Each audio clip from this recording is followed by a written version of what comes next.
Bonjour, chères auditrices et chers auditeurs, et bienvenue à ce balado avec M. Damien Silès, président-directeur général du Conseil québécois de commerce de détail. Vous verrez à quel point cet homme est enthousiaste par rapport à son organisation et tout ce qui s'y passe dans le domaine du commerce de détail. Bonjour, Damien. Bonjour, comment ça va ce matin? Ça va bien, merci. Et vous-même? Très bien. Merci beaucoup d'accepter de tourner un balado avec nous. Merci. Je voudrais donc commencer en vous disant qu'est-ce que le Conseil québécois de commerce de détail pour ceux parmi nos auditeurs qui ne connaissent pas l'organisation.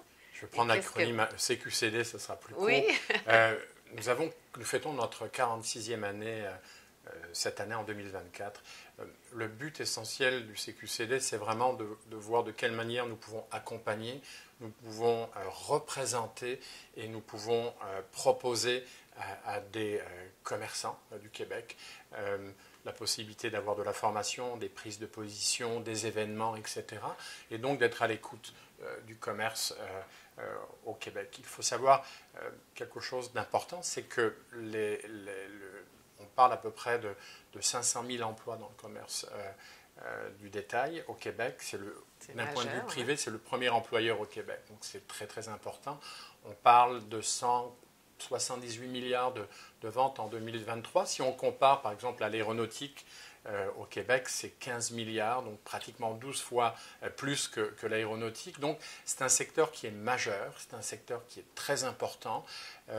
Nous représentons et nous sommes le plus gros représentant des commerçants au Québec.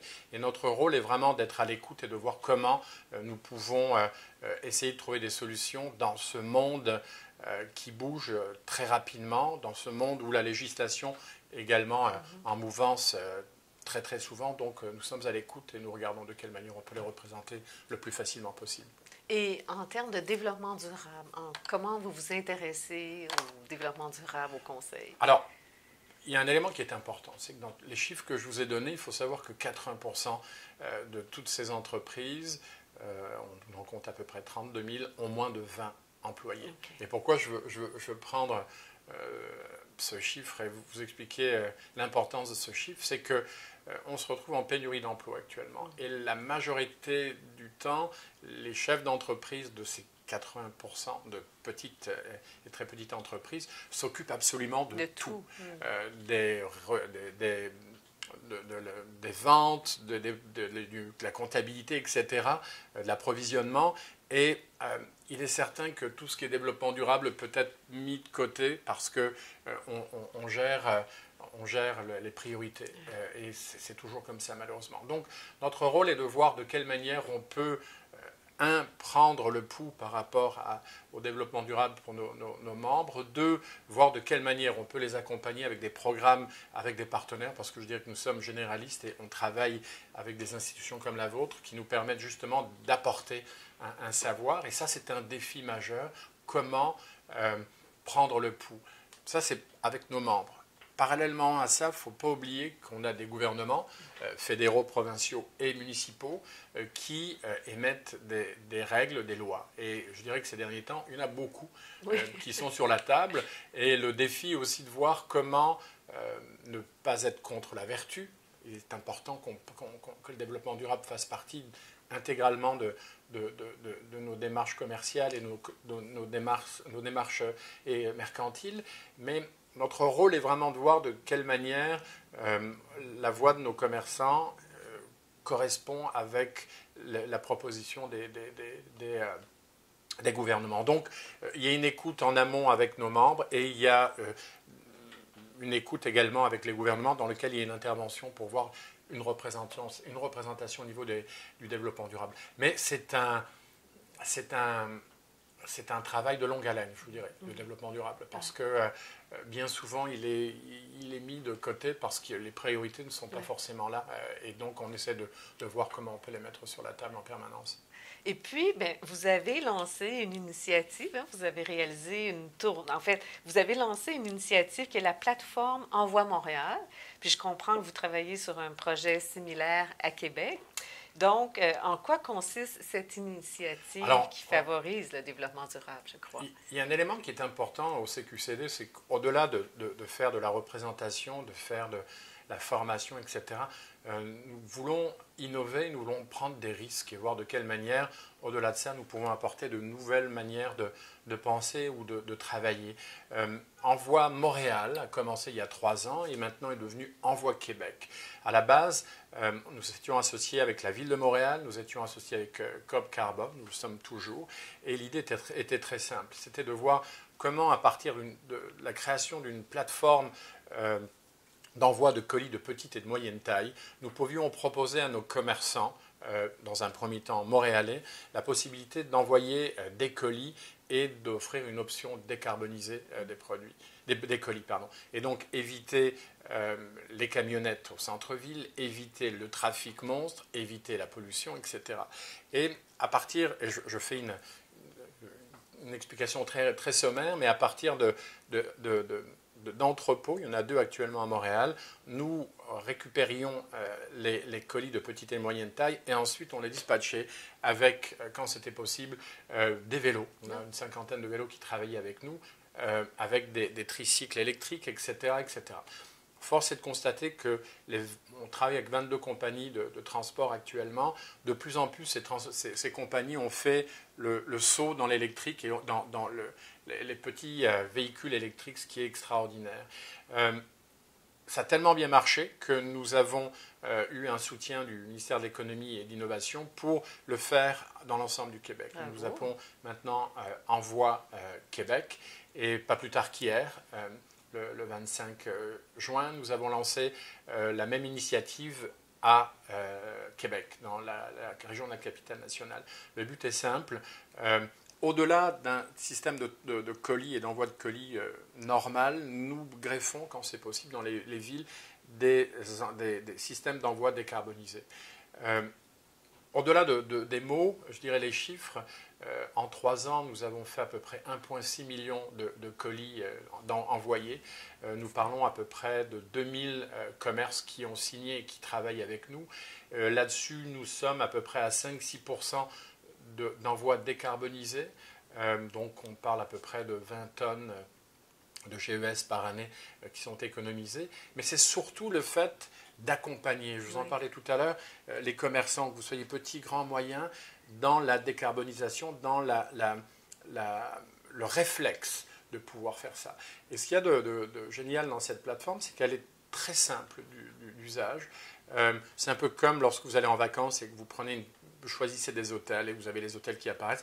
Bien là, c'est la même chose avec l'ensemble des fournisseurs que vous connaissez tous, qu'on voit dans les rues avec leurs camions, mais vous avez aussi les options sans GES qui apparaissent avec le prix, etc. Et la personne, le commerce est capable de choisir très rapidement. Je vous dirais qu'on se retrouve à peu près avec une augmentation d'une 150 commerces par mois. Et on le travaille dans l'ensemble du Québec. On veut vraiment insuffler et travailler avec des compagnies québécoises. Et pour nous, c'est quelque chose de vraiment important quand c'est possible. Et on a été capable de réduire les tarifs aux alentours de 30-35%, ce qui est quand même énorme, tout en proposant dans certains cas la possibilité de faire des envois sans utiliser les camionnettes, etc. dans le centre-ville, et utiliser des désengorgements. Une chose intéressante, la ville de New York est venue nous voir pour copier et pour refaire exactement la même chose. Donc, on se retrouve vraiment avec une plateforme CQCD où on écoute, où on regarde, et une autre où on est dans l'innovation, on teste et on regarde. Et force est de constater que ça fonctionne très bien. Eh bien, c'est une très belle initiative. Puis, ça sensibilise, comme vous le disiez, les commerçants. Tout à fait. J'ai vu, vous m'en aviez parlé aussi, que vous entreprendrez une tournée à travers le Québec cet automne. Puis, en quoi consiste cette tournée? Alors, nous suite à la pandémie, on a décidé de repartir et d'aller à l'écoute de nos membres et de voir dans 9 villes différentes la possibilité de prendre le pouls, d'écouter et d'être accompagné avec des partenaires, une dizaine de partenaires qui travaillent avec les commerçants. Et le but est vraiment de voir comment on peut, à partir des programmes qu'on a, voir si ces programmes sont toujours d'actualité et prendre le pouls en fonction des régions où nous allons aller. Alors nous commencerons avec la ville de Laval le 27 septembre et nous finirons, je crois, avec la ville de Gatineau en fin novembre. Le but est vraiment d'aller sur le terrain, de prendre des partenaires, d'écouter, d'avoir des petits déjeuners dans chaque ville avec des personnes, des chefs d'entreprise, ministres, etc., qui viendront parler sur le commerce de détail. Et nous aurons le 9 octobre une journée au Parlement dans laquelle nous allons créer quelques groupes de travaux où nous aurons des députés. Le but est encore toujours le même, de montrer l'importance du commerce de détail au Québec. Et de démontrer les enjeux, j'imagine, parce qu'avec votre tournée, vous allez pouvoir récolter les commentaires et présenter ces enjeux. Tout à fait. Ça sera très intéressant. Donc, j'imagine que les gens peuvent aller sur votre site Internet. Tout à fait. On l'annonce à partir de début septembre. Vous aurez le programme complet des villes, etc. Et on est associé sur place avec les chambres de commerce dans les villes que nous visitons. Ma prochaine question porte sur le gaspillage alimentaire. Qu'est-ce que le CQCD fait en ce qui concerne la lutte au gaspillage alimentaire? Alors, on a toujours dans la branche innovation, on a un deuxième projet qu'on lancera lors de notre sommet le 30 octobre prochain, le sommet du commerce de détail à Montréal. Nous avons une entente avec Recycle Québec et nous proposons encore une fois de lancer une plateforme de vente que nous avons appelée Rebond et qui permettra de lutter contre le gaspillage et les invendus. Et elle se fera commerce à commerce dans tout le Québec. Et peut-être juste pour les auditeurs et auditrices, expliquer qu'est-ce que c'est un invendu. Un invendu, eh bien, j'ai mon costume qui est en fin de saison, mon costume d'hiver. J'ai 30% d'invendu. Qu'est-ce que je fais avec? Je le brûle, je le donne, je l'envoie dans des pays qui vont le recycler. J'essaye d'offrir des rabais 1, 2, 3 et après je les ai toujours. Qu'est-ce que je fais avec ces invendus? En sachant que mes collections reviennent à chaque année et que je dois renouveler et faire un suivi par rapport à tout ça. Donc, on se retrouve avec des invendus et l'idée de voir qu'est-ce qu'on peut faire avec ces invendus. Donc, on va créer la première plateforme. On va travailler sans doute sur 4 thématiques, c'est-à-dire les vêtements, les chaussures, les soins corporels et les produits de quincaillerie pour commencer. Et l'idée de voir, eh bien, nous allons proposer par exemple des chemises, je prends l'exemple des chemises, et l'entreprise qui vendra ça aura la possibilité de garder le nom de l'entreprise ou d'avoir l'anonymat si elle le désire, de proposer de vendre, de proposer d'échanger, de proposer de donner ou de recycler. Les tissus, vous pouvez faire n'importe quoi avec le tissu et ça sera un autre commerce qui aura la possibilité d'utiliser ça. Donc nous sommes en train de construire cette plateforme avec nos membres et encore une fois c'est une innovation parce que nous ne voulons pas le faire en alimentation parce qu'il y a beaucoup de plateformes qui existent déjà et nous travaillons pas forcément beaucoup avec ce sous-secteur. Il y en a 17 autres sous-secteurs dont les 4 dont je vous ai donné et nous voulons tester ça pendant 2 ans et voir de quelle manière on peut apporter une deuxième vie. On appelle ça du commerce circulaire et voir comment on peut proposer aux commerçants de faire partie de cette expérience qui est une force et une nouvelle tendance de commerce circulaire qui a de plus en plus d'importance pour les nouvelles générations. Donc, oui, c'est une très belle initiative. Et c'est entre commerçants que ça s'applique. Tout à fait. OK. C'est pas ouvert au public, c'est vraiment entre commerçants. On veut le faire dans un premier temps entre commerçants pour voir de quelle manière on peut, une entreprise qui est à Saguenay, décider de vendre une collection de fin de chaussures à Rimouski, bien, elle a la possibilité de le faire tout en utilisant, si elle désire, notre système d'envoi Envoi Québec qui sera associé à ce projet. C'est une très belle idée. Puis pour le gaspillage, la lutte au gaspillage alimentaire, est-ce qu'il y a des initiatives particulières?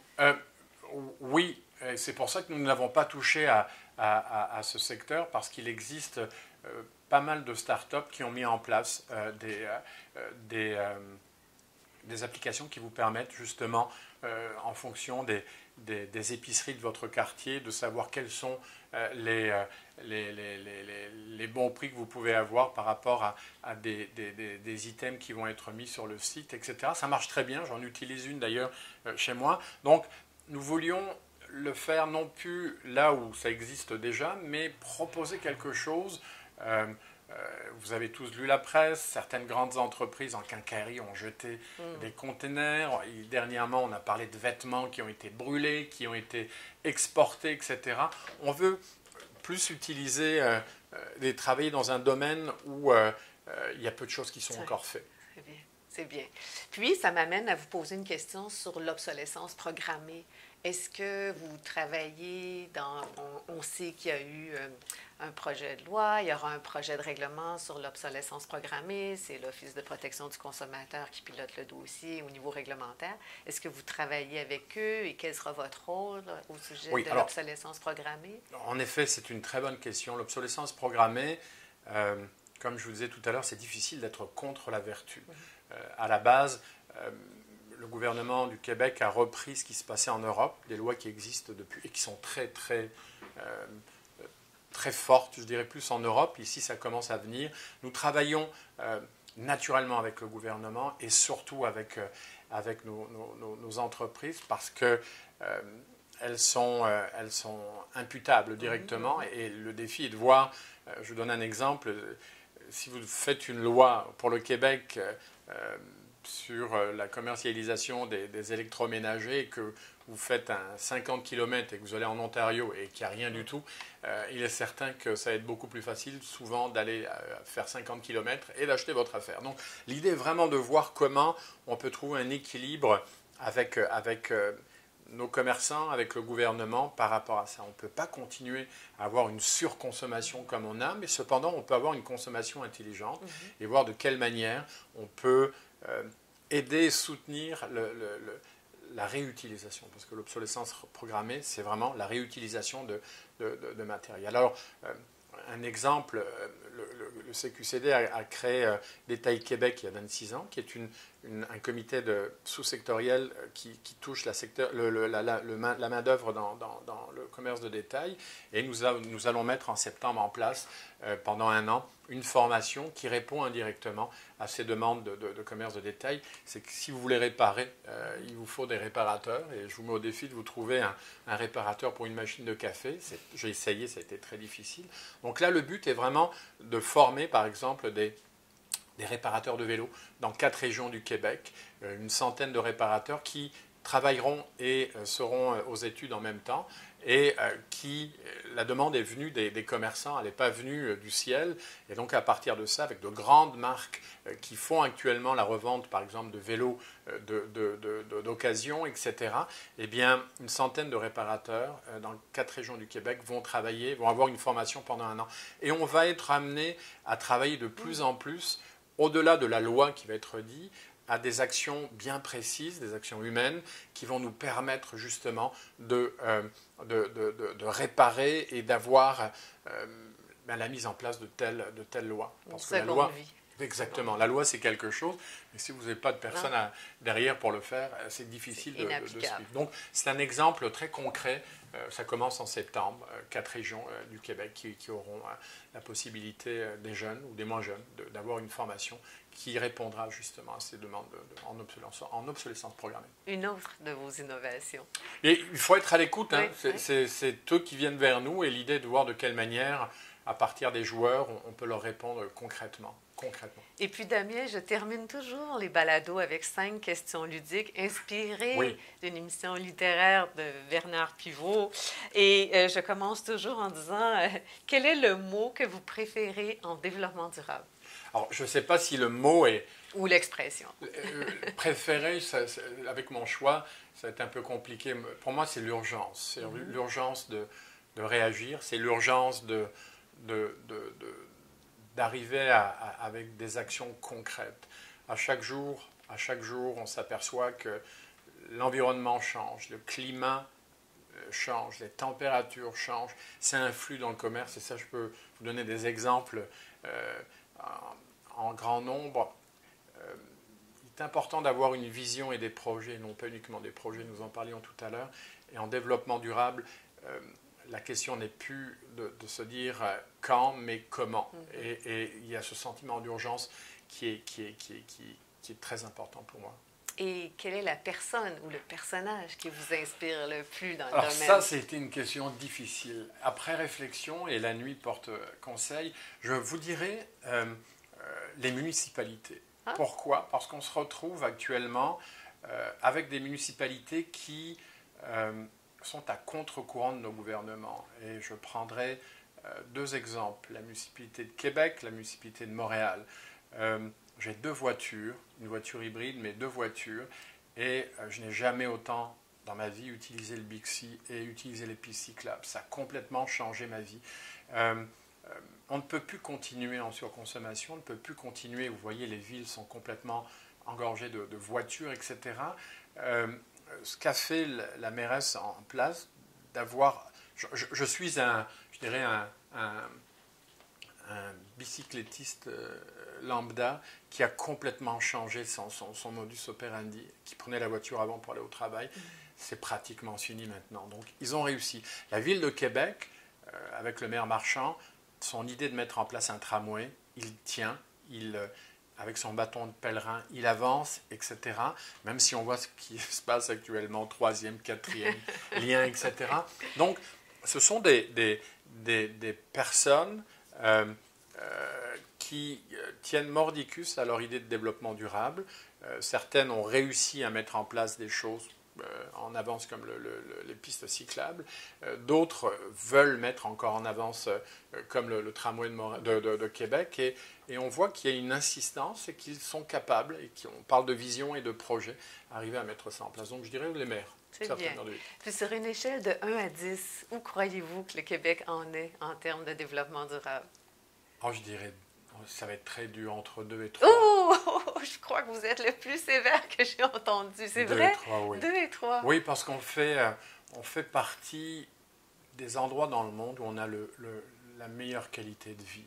Et je suis immigrant, donc je peux vous le dire, ça fait 32 ans que j'habite. Cependant, on est les premiers acheteurs de pick-up au Canada. Okay.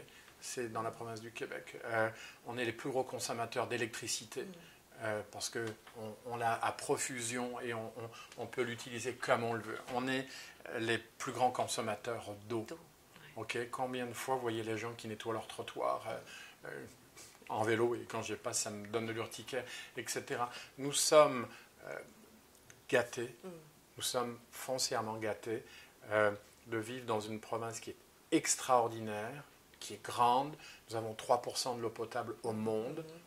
C'est énorme, et on a l'abondance. Et quand on a l'abondance, malheureusement, on oublie une multitude de choses. Donc c'est ça. La conscience. Science sans conscience n'est que ruine de l'âme. Oh, c'est beau. Oui, je suis très dur. Il y a un travail incroyable à faire. C'est bien. Puis quelle est la plus grande fierté, selon vous, du Québec en termes J'en ai parlé, je pense qu'Hydro-Québec, et quand on parlait de vision et de projet, on a eu des gens visionnaires dans les années 70 qui ont été capables de mettre en place des projets comme Hydro-Québec, qui actuellement est un fleuron mondial, avec une indépendance énergétique qui est fabuleuse, et c'est une réussite. Et donc ça montre qu'on peut... ensemble, on peut avoir des idées, les mettre en place, et ça marche. Et ma dernière question, si la réincarnation existait, en quel animal, arbre ou plante souhaiteriez-vous vous réincarner? Là, encore une fois, j'ai consulté autour de moi et les gens m'ont dit « tu ne peux pas dire ça », mais je dirais un corbeau. Oui, pourquoi? Oui. Corbeau, parce que le corbeau est un oiseau, donc il vole. Il a une vision d'ensemble. Le corbeau est un oiseau qui n'est pas chassé. On le laisse tranquille et il vit en groupe. Et j'ai toujours trouvé ça intéressant. C'est que le fait de voler, de vivre en groupe et d'être indépendant, je trouve ça extraordinaire. Ça vous rejoint peut-être aussi? Oui, peut-être. Oui. Sans doute. C'était vraiment intéressant et ça démontre à quel point Damien est tellement innovateur. Vous l'avez entendu aujourd'hui. Merci beaucoup. Merci beaucoup, c'est un plaisir. C'est un plaisir aussi. Merci. Merci et au revoir.